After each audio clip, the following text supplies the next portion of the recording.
राधे कृष्णा दोस्तों, आज मैं आपके लिए लाई हूँ राधा कृष्ण की दिल को छू लेने वाली एक काल्पनिक कहानी। एक बार स्वर्ग में विचरण करते हुए कृष्ण और राधा एक दूसरे के सामने आ गए। विचलित से कृष्ण, प्रसन्नचित सी राधा। कृष्ण सकपकाए, राधा मुस्कुराई।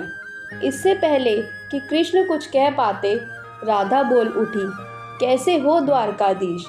जो राधा उन्हें काना काना कहकर बुलाती थी, उसके मुख से द्वारकाधीश का संबोधन कृष्ण को भीतर तक घायल कर गया। फिर भी किसी तरह अपने आप को संभाल लिया उन्होंने और बोले राधा से, मैं तुम्हारे लिए आज भी वही काना हूँ। तुम तो मुझे द्वारकाधीश मत कहो। आओ बैठते हैं, कुछ मैं अपनी कहता हूँ, कुछ आप अपनी सुनाओ।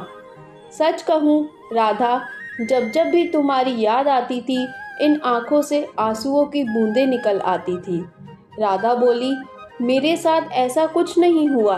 ना तुम्हारी याद आई, ना आँखों से आंसू बहा, क्योंकि हम तुम्हें कभी भूले ही कहाँ थे। जो तुम याद आते, इन आँखों में तो सदा तुम ही थे। कहीं आंसुओं के साथ निकल ना जाओ, इसलिए रोते भी नहीं थे। कान्हा, प्रेम से अलग होने पर तुमने क्या खोया, इसका एक आईना दिखाऊं। तुम कुछ कड़वे सच प्रश्न सुन पाओ तो सुनाऊं। कभी सोचा है इस तरक्की में तुम कितने पिछड़ गए। यमुना के मीठे पानी से जिंदगी की शुरुआत की और समुद्र के खारे पानी तक पहुंच गए।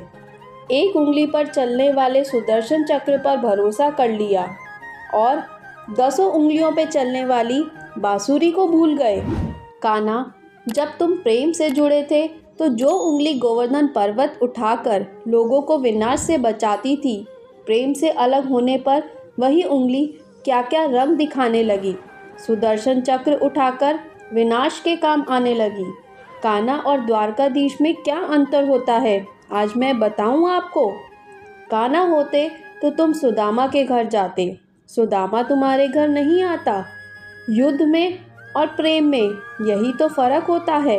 युद्ध में आप मिटाकर जीतते हैं और प्रेम में आप मिटकर जीतते हैं।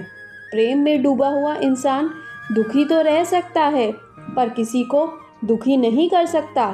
आप तो कई लोगों के स्वामी हो, स्वप्न दूरदृष्टा हो, गीता जैसे ग्रंथ के दाता हो, पर आपने ये क्या निर्णय ले लिया। आपने अपनी पूरी सेना कौरवों को सौंप दी और अपने आप को पांडवों को साथ कर लिया। सेना तो आपकी प्रजा थी, राजा तो पालक होता है, उसका रक्षक होता है। आप जैसे महाज्ञानी उस रथ को चला रहे थे जिस पर बैठा अर्जुन आपकी प्रजा को ही मार रहा था। अपनी प्रजा को मरता देख आप में करुणा नहीं जागी, क्योंकि आप प्रेम से शून्य हो चुके थे। आज भी धरती पर जाकर देखो, आपकी द्वारकाधीश वाली छवि को ढूंढते रह जाओगे। हर जगह, हर मंदिर में मेरे ही साथ खड़े नजर आओगे। मैं जानती हूँ कान्हा, लोग गीता के ज्ञान की बात करते हैं, उसके महत्व की बात करते हैं, पर धरती के लोग युद्ध वाले द्वारकाधीश पर नहीं, प्रेम वाले कान्हा पर भरोसा करते हैं। गीता में मेरा दूर दूर तक नाम नहीं है, पर आज भी लोग उसके समापन पर राधे राधे कहते हैं।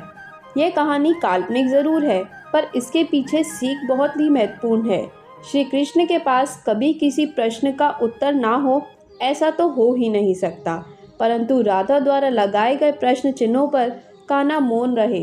यही तो है प्रेम के समर्पण का भाव।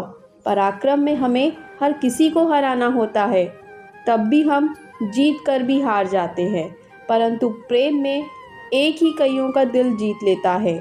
सही कहा है, छोटी सी उंगली पर गोवर्धन पर्वत उठाने वाले भगवान श्री कृष्ण छोटी सी बांसुरी को दोनों हाथों से पकड़ते थे।